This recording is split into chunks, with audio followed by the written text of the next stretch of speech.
Hey guys, what's up? It's Eli Knight with Knight Jiu-Jitsu. I'm here with Jared Jessup from IQ Jiu-Jitsu, and you can check him out on all the socials and on IQJujitsu.com. And we're going to show some wrist locks today. Wrist locks are nasty. They're going to lose you friends in training, and they're going to make people very mad at you. But they can be really useful, and they're really important to understand from both sides of things. So first we're going to break it down, kind of like the rotational, how wrist locks work just briefly, and show maybe like some old school kind of like entries into them, how they were practiced in more traditional style, like maybe Japanese style jiu-jitsu. But then also like what the difference is if we're gonna do them from standing or from the ground or whatever, why you'd wanna do them. So basically wrist locks work in rotational manner, certain ways. So like if I just have this wrist here, this hand, then there's different directions that it can move to essentially lock out the bones in the wrist or the ligaments or tendons or whatever.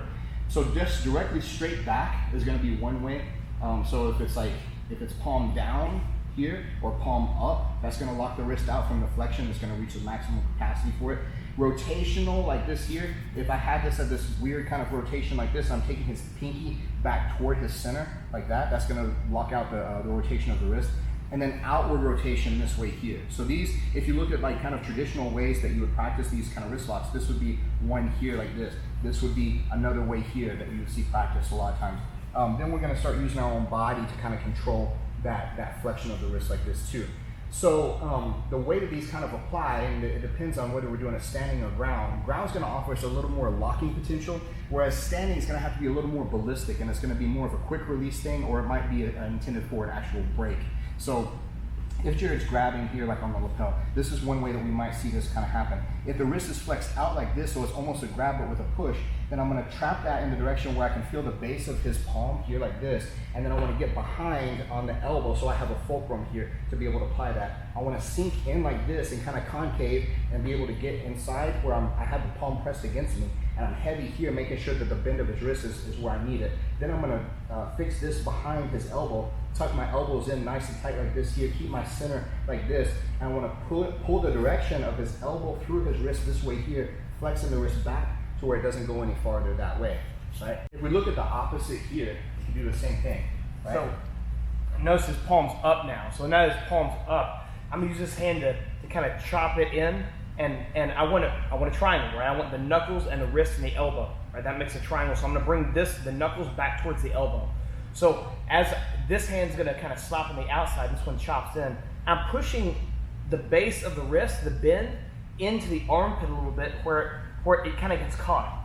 Then the knuckles are pressed against my body, so I push my body through the knuckles back into his elbow.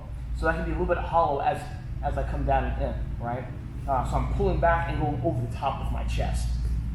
Another way this might happen too, sometimes you'll see like if he has like a bicep control, like a steering wheel control, and this is another one that I would say is probably going to be a little bit more ballistic. This can be a good self-defense technique too, like if the guy's pinning the arms, he's a lot bigger than I am.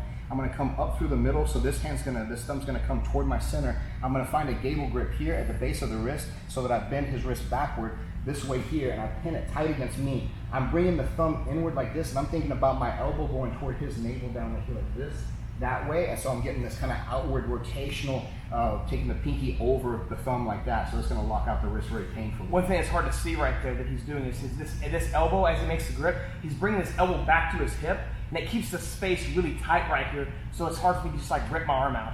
And then as he rotates his body, it's his entire body's momentum versus my wrist. So these are some of the ways that these might kind of work. Now, again, like I said, this might have to be a little bit more ballistic whenever we're standing, a little bit more actionable. Whereas on the ground, it might offer us positionally something where we can isolate the limb a little bit more, where we can make this into a lock and cause a submission out of it. Of course, we can still break on the ground depending on what the context is. But let's look at this from a couple different positions. So if we start out and we look at something like from the guard, let's say.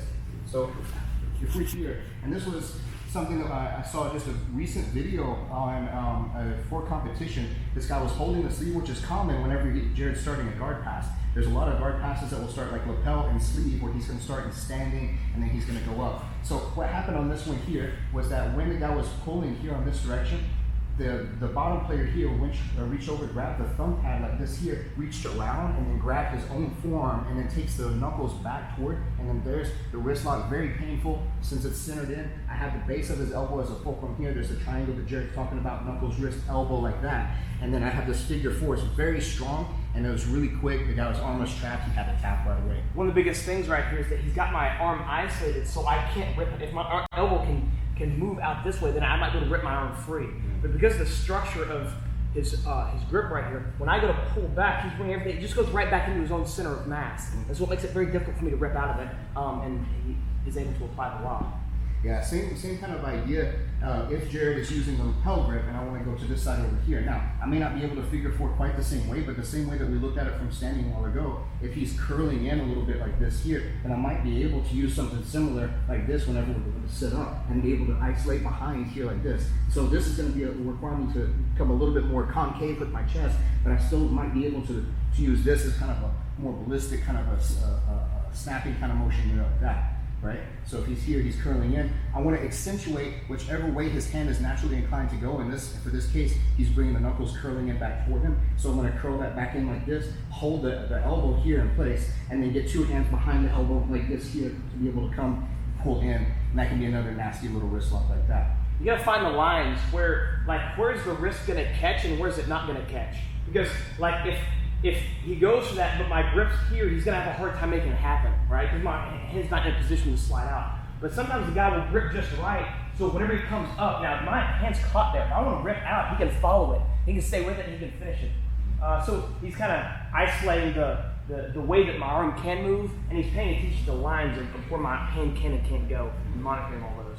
Sometimes whenever we look at a couple of other different positions, like if we're looking at, like, let's say I go for an arm lock here, whenever I start to go for an arm lock and maybe I get to this position here, a common response here for him to have an emergency like rescue procedure is for him to take this arm and grab the arm that's in danger.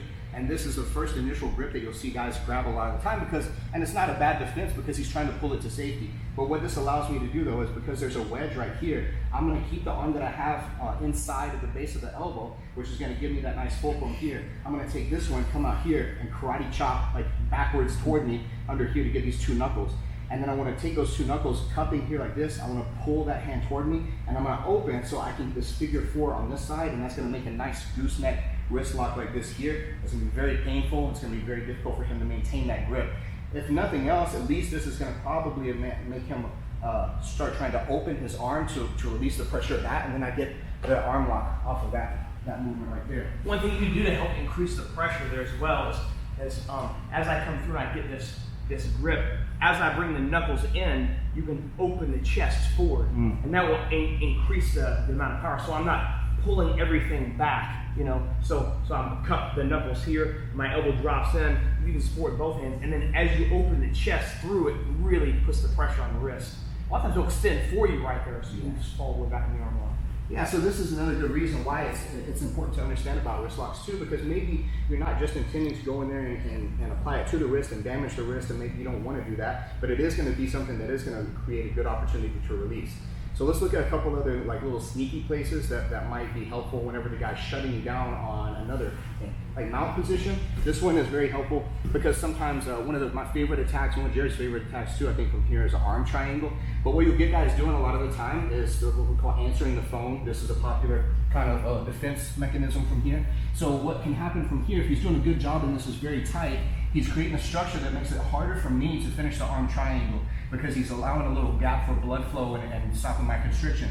So what we can do from here though, is if I can reach and grab a hold of this here and find those knuckles, then I can come here, cut base underneath the knuckles here like that, and then now that I've created a little platform underneath those knuckles there, I'm gonna drive the wrist over the connection I have on his knuckles here, and that's gonna make a tight little wrist lock. We can also take, I can get that wrist lock started and then start to pull it out this direction here, making a combination wrist lock and shoulder lock as well on that part here. So you'll see catch wrestlers do this a lot of the time, and it can be very helpful. If nothing else, it can maybe pull away some of the tightness of that defense and open up the opportunity to go back to the arm triangle from there too.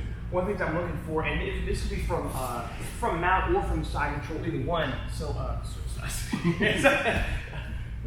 I'm looking for, especially if I want to put a downward pressure. Anytime he's trying to get the arm, say the arm's on this side, he's switching sides with his arms, whichever side. Sometimes you can catch the arm in the middle. If he tries to sneak the arm under, so it comes from this side under right here. You see we're getting a little gooseneck right here. So I want to cup the elbow and then just drop my pressure right down on the knuckles, and I can finish the wrist lock from right there. If it comes around this way, then it's not there. It's gotta come under, right? So I'm gonna monitor this arm as that happens. Elbow drops, it comes under. I just find it. I stop it where it is. Monitor the arm so it can't wiggle in or out, and then just drop my weight down and through. Okay, it's really fast, kind of miserable. That same type of thing works from mount. One that's this one's kind of, these are all kind of mean, but like I said, this one is really helpful sometimes when you have a guy, you have a back mount stuff. And so we're here, and I've got my seatbelt, I'm trying to fight for this, but he's reached across here like this, and he's defending, so he's got this kind of baseball grip over on this arm over here. So this would be the one that's optimal for choking. So this is going to stop me from doing that. Probably what Jared wants to do is put this arm on the other side of his head here, start his escape process, right? But from here, if I can get this one underneath like this, and I can take my thumb back toward this hand so that I can meet the hands together and create a Gable grip, and what that does is look at what the angle that's bending on Jared's wrist is taking his pinky back toward me, it's locking the wrist out, and that's going to be very painful.